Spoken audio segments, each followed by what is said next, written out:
capítulo 1, comenzando a leer en el verso 43. Dice así el Evangelio para esta ocasión.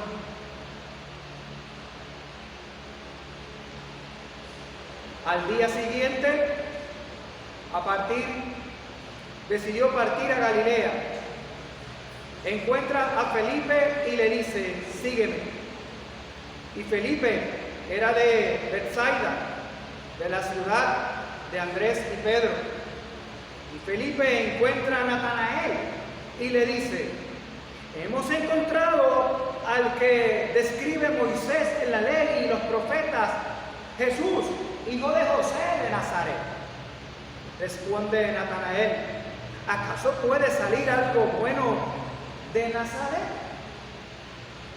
Le dice Felipe: ven y verás.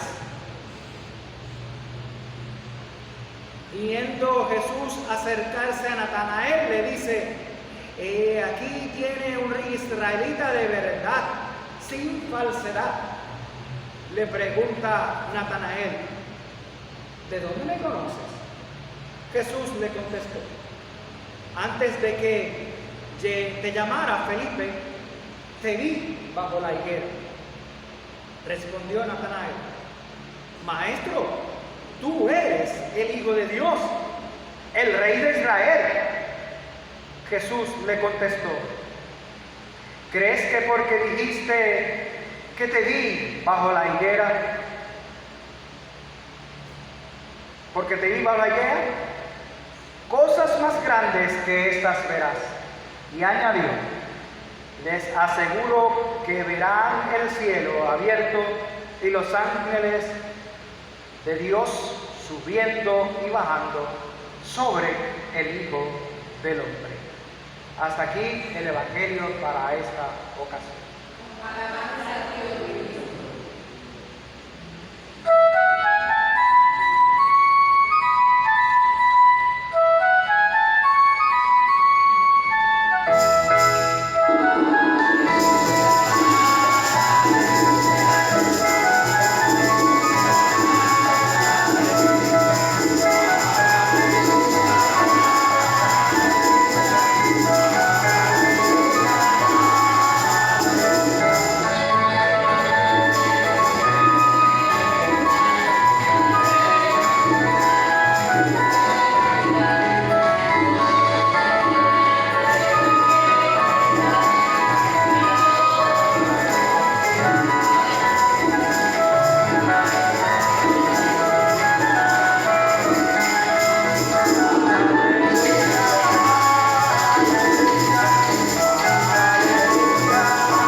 Y nuestro Salvador.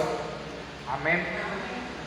Vimos con el himno que escogimos para entrar, oí la voz que me decía, o que decía: ¿a quién he de enviar?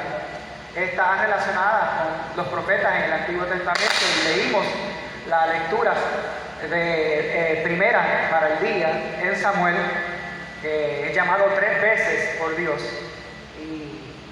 Ya entonces Elí se da cuenta ya la segunda vez de que se trata de que no sea él el que esté llamando. Él lo sabe, ¿verdad? Porque él estaba durmiendo. Y entonces le dice a Samuel, ¿verdad? Que le deja entender, ¿verdad? Que es la voz de Dios.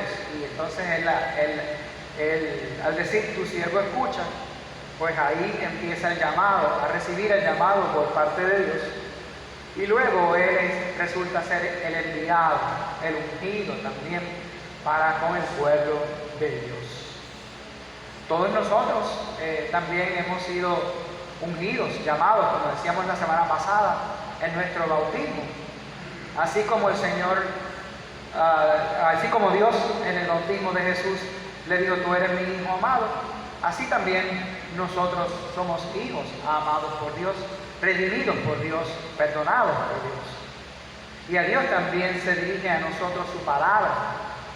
Y Dios también nos sigue llamando y nos sigue enviando a hacer su visión. Por lo tanto, este evangelio que se presenta de hoy también tiene relación con, o se puede relacionar a esa llamada que nos hace Dios. Y es Juan que está relatando cómo Jesús llama a los primeros discípulos. De esa misma manera, ese discipulado se convierte en testimonio apostólico y de servicio por su causa. Ahorita decíamos, somos llamados, somos enviados. La palabra, la semana pasada decíamos, el Espíritu y la palabra nos llama, nos enseña, nos santifica y la última es, nos envía. Pues así vemos que como esto no es de ahora, sino que ya está dado desde antes, ¿verdad? Desde el Antiguo Testamento vemos estas 4 cosas que suceden. Que Dios llama, a veces cuando teníamos los talleres, recuerdo yo en Bayamón, que fueron unas primeras veces que yo escuché, ¿verdad? Este dicho, ¿verdad? Fue del pastor José David Saya, ya pastor retirado, ¿verdad? Y él nos decía, Dios no llama a los capacitados, Dios llama y capacita, ¿verdad? Y los capacita, ¿verdad? Y después sabemos pues que nos envía, así que es interesante porque esa expresión de José David Saya tiene que ver con la gracia de Dios, la iniciativa de Dios. Dios es que inicia y Dios nos llama.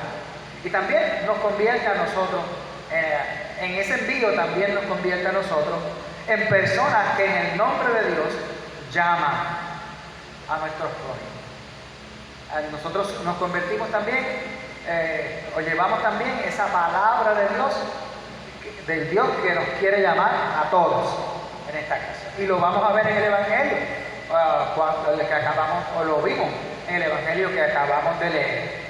Como Felipe es llamado, y luego Felipe llama a Natanael. Como antes de Felipe ser llamado, él llama a Andrés, y Andrés a su vez llama a Simón. Y los 4 llegan a ser discípulos de Jesús. Interesante eso. Y vamos a verlo entonces con más detalle, qué significa eso para nosotros. El discipulado es mucho más que establecer una relación con un maestro o un discípulo. Si vamos a ver discípulo, en términos de la escuela, pues está la maestra y están los alumnos, ¿verdad? Pues el discipulado es mucho más allá que tener una relación con un maestro que nos enseña y nosotros aprender como discípulos. No es solamente adquirir conocimientos o razones o saberes intelectuales. En este capítulo Juan está proclamando a los discípulos y llevándolos a ver entonces el testimonio presencial, caracterizado por venir y ver. No solamente es que yo te voy a enseñar unas cosas que tú debes de aprender, sino que tú también puedes ser testigo. Tú también puedes capacitarte al venir, al participar, a responder al llamado y a ver a qué se te llama, ¿verdad? Verlo tú mismo, ¿verdad? Eso nos recuerda en el mismo Evangelio de Juan, unos capítulos después, vamos a encontrar que está la mujer, ¿verdad? Ese encuentro con Jesús con la mujer samaritana. Y la mujer samaritana, cuando sale del encuentro con Jesús, ¿qué hace? Empieza a decirle a la gente: miren, me he encontrado a alguien que me ha contado todo que sabía todo lo de mí, ¿verdad? Y ha contado, y esa experiencia empieza a contarla con los demás. Está tan impresionada, está tan impactada con ese encuentro con Jesús, que ella no puede callarse y llama a los demás, ¿verdad? Para que vayan también ellos y vean y se encuentren con Jesús, ¿verdad? ¿Y qué es lo que pasa cuando ellos regresan? Lo pueden leer, pero pues pueden seguirlo leyendo en su casa. ¿Qué es lo que pasa cuando ellos regresan? Mujer, ya no solamente hemos creído por la palabra que tú nos habías dicho o por lo que tú nos habías contado, sino creemos porque nosotros mismos, ¿verdad? Le hemos visto, ¿verdad? En ese sentido. Y entonces, ahí hay un significado grande en el discipulado. No es solamente lo que yo aprenda del maestro, sino lo que el maestro me enseña también, descubrirlo y compartirlo, participar, involucrarme, ¿verdad? Y ya no lo conozco solamente porque el maestro me lo enseñó, sino porque ya he tenido una experiencia de vida con lo aprendido, ¿verdad? O con lo que me ha enseñado. En este caso, una experiencia de vida con Jesús. No solo Dios se acerca a nosotros en Jesús, sino que nos invita a estar con Él, a entrar en relación con Él, a tener comunión con Él, a convivir con Él. Nos invita a habitar. Y una de las preguntas que vemos en ese primer capítulo es que le preguntan en un momento, ¿y dónde tú vives? Que queremos seguir compartiendo contigo. Y lo ven como el rabí, como maestro, ¿verdad?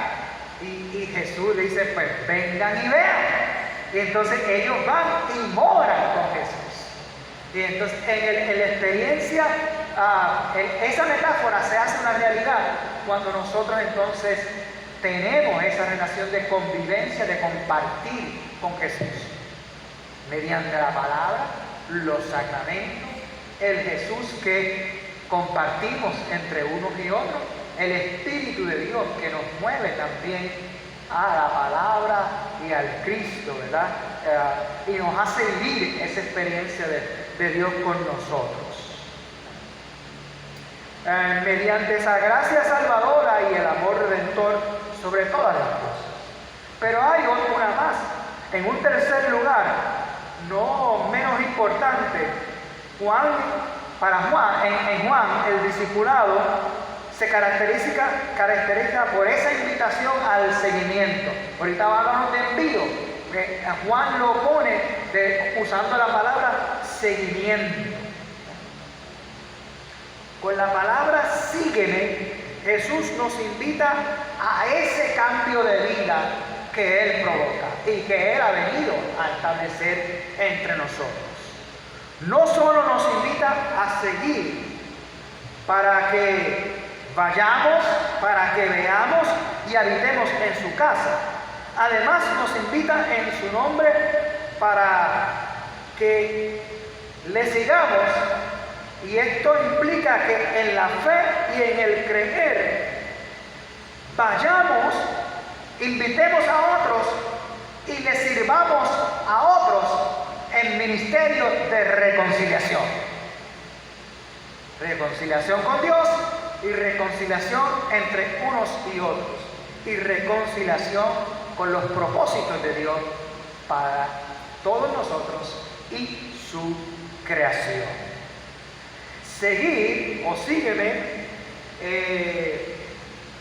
es también no solamente habitar en Él, sino nosotros como iglesia, como cuerpo de Cristo, que es la imagen que utiliza Pablo en la segunda lectura del día de hoy, o como casa de Dios, viviendo o conviviendo en su amor, morando en su amor y compartiendo ese amor, pues podemos esparcirnos hacia el mundo alrededor y compartir ese evangelio, a esa transformación de ese amor y de esa gracia de Dios para la vida abundante que Dios promete.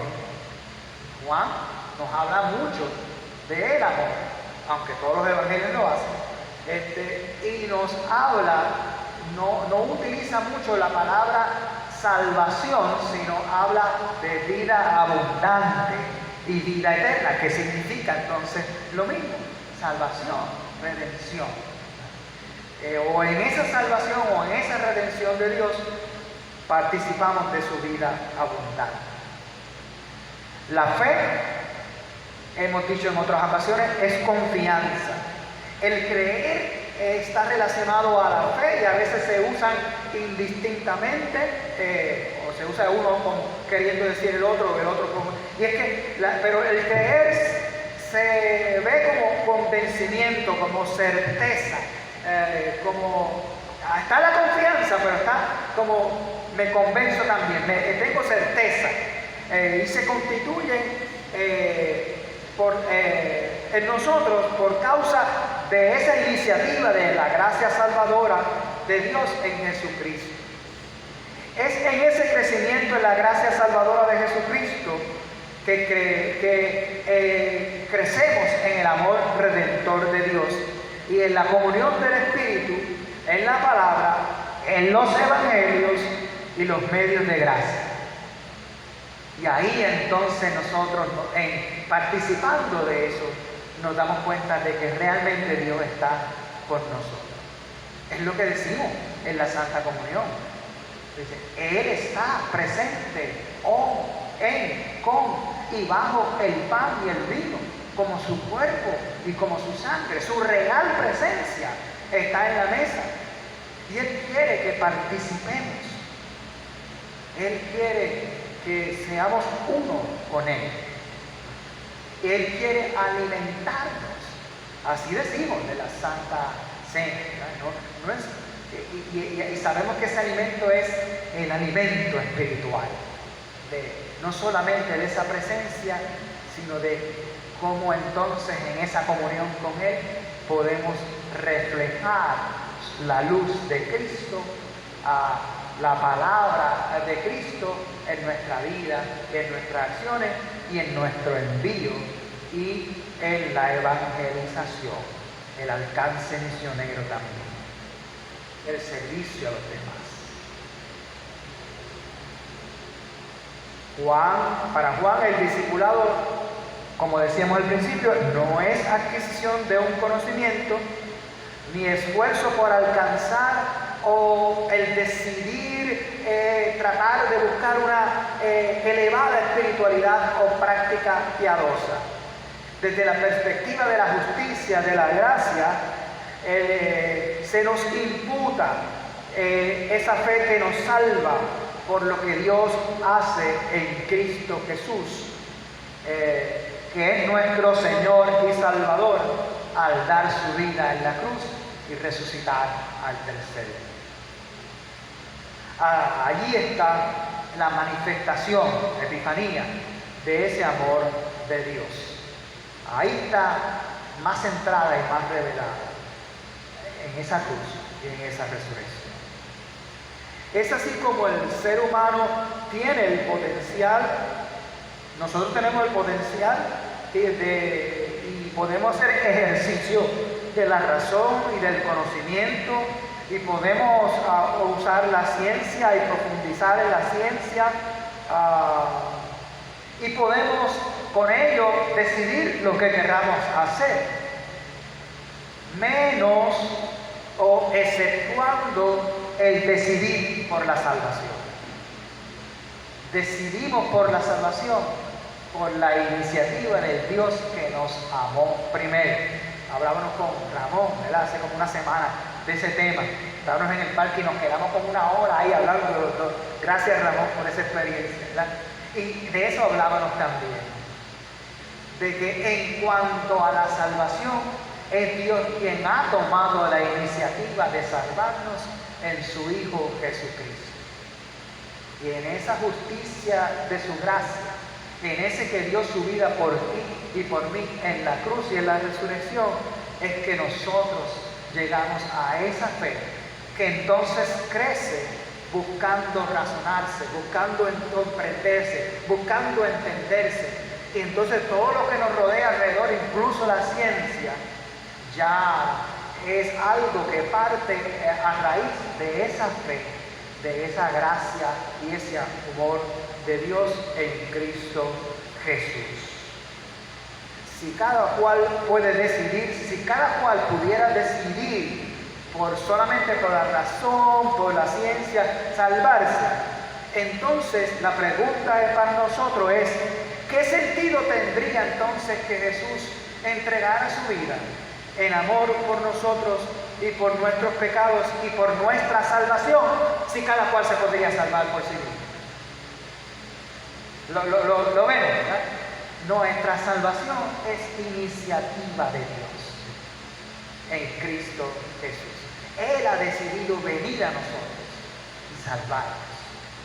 Uno no puede resistir, esa gracia, y uno se puede alejar de esa gracia, y nos pasa a menudo. Cuando volvemos otra vez, como nos desviamos, como cogemos el camino, ¿verdad? Y la palabra de Dios, que hace, se encarga de agarrarnos otra vez. Yo creo que fue Pastor Martica, una vez nos decía: ustedes saben que el obispo usa un báculo, ¿verdad? Que es como que tiene una curvatura, ¿verdad? Como los bastones que tienen como una curvatura, ¿verdad? Arriba, ¿verdad? Dice: ¿ustedes saben para qué se usa eso? Decía Martica, dice: es para cuando las ovejas estén medias perdidas, pues uno las agarra, ¿verdad? Con esa parte que es dobladita así, y la coge por el cuello, como echa para acá, vente al redil otra vez, no te me vayas, ¿verdad? Así hace la palabra de Dios con nosotros. Y se vuelve a renovar esa fe en nosotros. Y en esa fe seguimos entonces creciendo en la gracia de Dios. Si nos dejamos llevar por nosotros, nos volvemos a desviar, ¿verdad?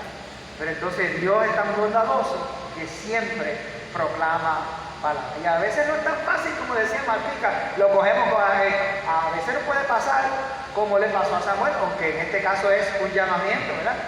Pero ¿cuántas veces tuvo que llamarlo? 3 veces para entonces darse cuenta. A veces nos sucede así nosotros, cuando entonces en el nombre del Señor vamos a llamar a otros. No van a venir de solamente ven y ven. Sí, lo debemos decir, a veces 3 o 4, 5, 6 veces. Le hago el cuento cortito. En Juan Domingo me pasó con una hermana que decía: ahora que estoy en la iglesia, en mi familia se pasan diciendo que si ahora soy una santita, que me pasa, que si me paso todo el tiempo en la iglesia, que si todas estas cosas.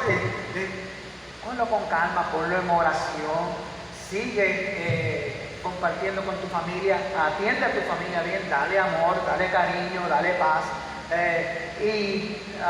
vas a ver, sigue compartiendo lo que tú has aprendido con ellos también, ¿verdad? Mira, se tardó un montón, y el esposo fue el primero que llegó, o que volvió, porque cuando pequeño también él fue enseñado en la iglesia, ¿verdad? Y entonces, ¿usted sabe lo que pasó? Que después era él el que no salía de la iglesia, y ella tenía: oye, pero ¿qué te pasa a ti? También involucrado. Me ayudaba un montón, a mí como pastor, ¿verdad? El esposo que no quería venir, que le decía a la esposa que se creía que si era una santita, o que todas esas cosas, ¿verdad? Pasa, ¿verdad? Así que, pues, a veces nos pasa como Samuel, ¿verdad? Que esa palabra tiene que predicarse una y otra vez y buscar a veces distintas maneras de hacerlo. Y el Señor se va a encargar, ¿verdad? Hay que sembrar esa palabra. Y a veces en el terreno más árido se da una flor o se da una planta. Como otra vez, me estoy saliendo mucho, pero en casa yo sembré las semillitas de recao. Uso esa tierrita ahí, estaba bien suertecita y todo, y sembré las semillas ahí. No se dieron. Y como a los 2 o 3 meses, al lado donde yo no había preparado el terreno, donde yo pensaba que ahí se dieron el recao, y todavía se está dando el recao. Y dice: mira, pero sembrar, yo sembré, no sé de dónde yo pensaba y cuando yo quería y como yo había planificado, pero se dio como quiera y siguen dando, y bien bonita que se da el recao. Un día les traigo también para compartir, además de los guineos que se dan en casa. Pero sigo, porque si no me tardo mucho, ¿verdad? Vemos cómo en Jesús se nos devuelve esa imagen y semejanza con Dios. En ese Jesús que junto con el Espíritu Santo se manifiestan en nuestros bautismos, ¿verdad? Es que se devuelva esa imagen y semejanza con la que Dios nos creó a todos los seres humanos. Puesto que en Jesucristo Dios nos ha mostrado ese inmenso, inescrutable e inagotable amor. Y Él nos quiere reconciliar consigo mismo.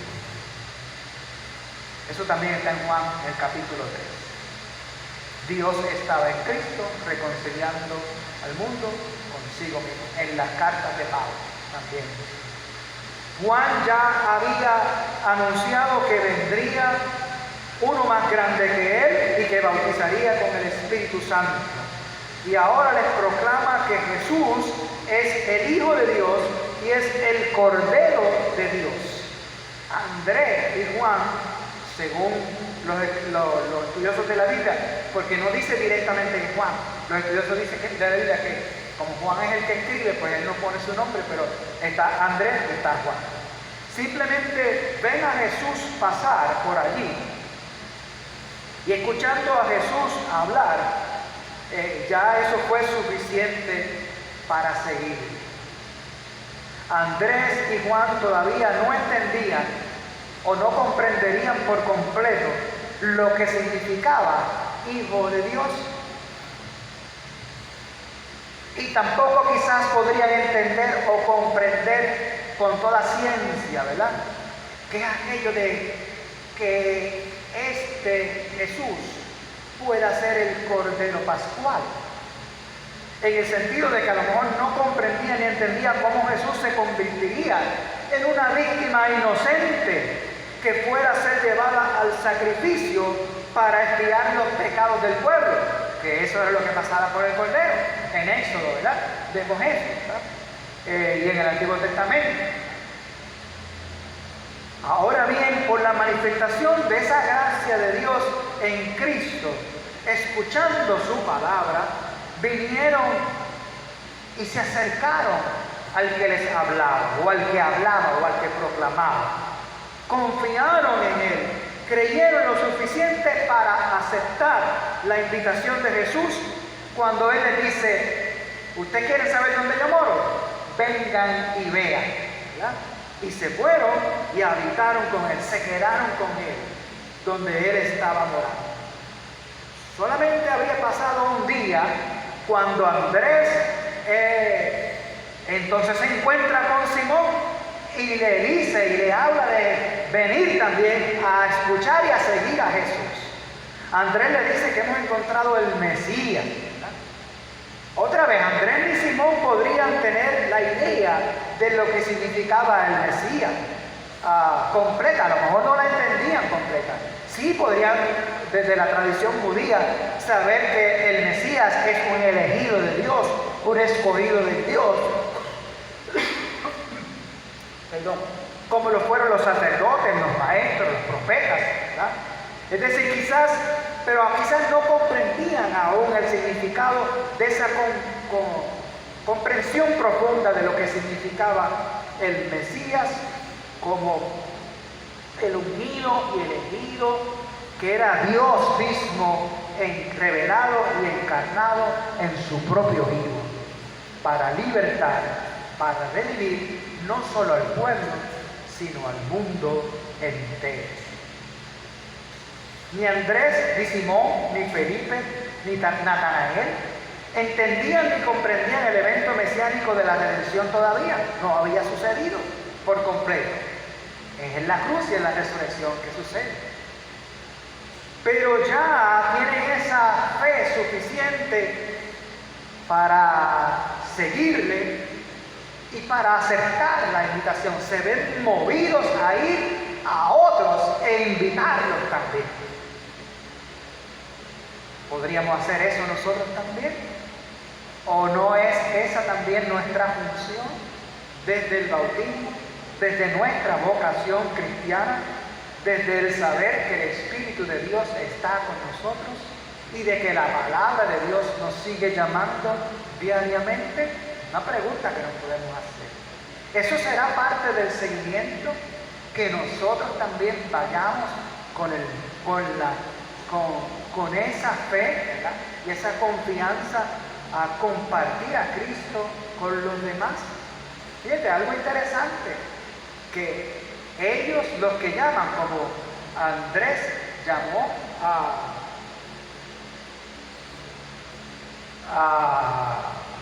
ay Dios mío, a Simón, y Felipe llamó a Natanael, ¿verdad? Que pues, no se estaban presentando a sí mismos, no eran ellos el centro, era Cristo el centro de lo que ellos anunciaban. De la misma manera, a veces nos preguntan, ¿y qué es eso de la iglesia luterana?